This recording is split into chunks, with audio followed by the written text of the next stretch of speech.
6:50 here this morning. Well, 15 years ago, a New York Times bestselling author, Mitch Albom, published one of his most cherished books called The 5 People You Meet in Heaven. And now he's back with a new tale, aptly called The Next Person You Meet in Heaven. The author himself, Mitch Albom, joins us live with a peek between the pages. Mitch, I got to tell you, once a year, you read me Tuesdays with Maury. I always listen to it once a year.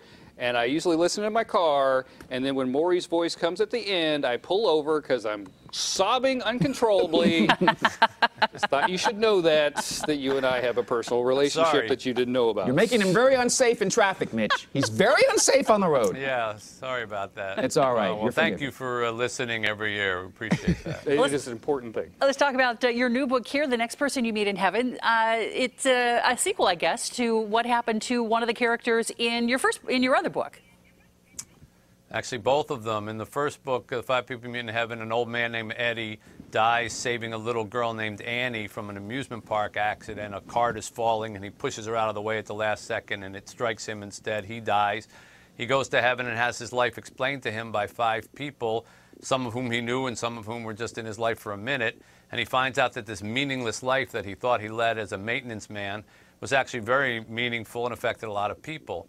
In the new book, The Next Person You Meet in Heaven, Annie, the little girl he saved, we follow her through her life, and we find out that she spent most of her life thinking that everything she did was a mistake, haunted by the very thing that happened when she was 8 and all throughout the rest of her life. And when she dies, she goes to heaven and meets 5 people, one of whom, of course, is Eddie, the next person that she meets in heaven, and who explains to her that this life of mistakes that she thought she made was actually not a mistake at all. Oh. Wow.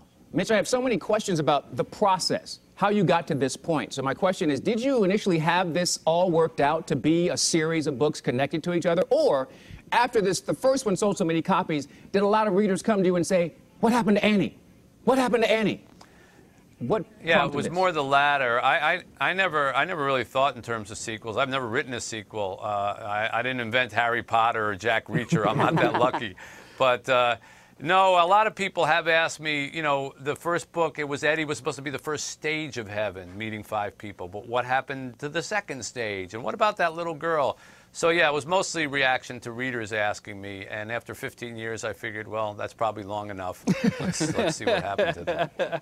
There's a certain thing about a Mitch Albom book. They're the same size, and they have a certain feel to them.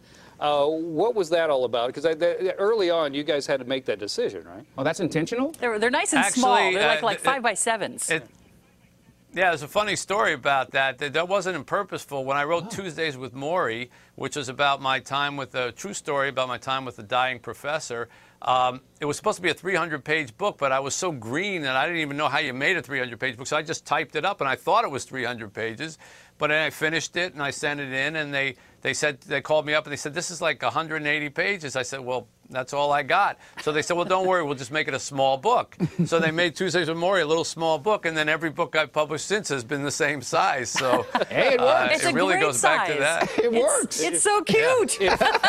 It fits in a stocking lovingly, quite honestly. It does. It's adorable. Yeah, is what it's it very is. cute. All right, check it out. The Next Person That You Meet in Heaven. The second book follow-up to is the other one there. And Mitch, thanks for being on Good Day this morning. We appreciate your time today. Have a great day, man. And thanks for reading to me once a year, man. Appreciate it. Yeah, good deal. Right? You're welcome. Even just hearing the synopsis of it makes you want to be a better person, like let go of these burdens that we carry and the guilt that we carry, right? It's just a waste of time. You can look back like, why did I waste so much time with that? Totally a waste of time. And then also spoilers.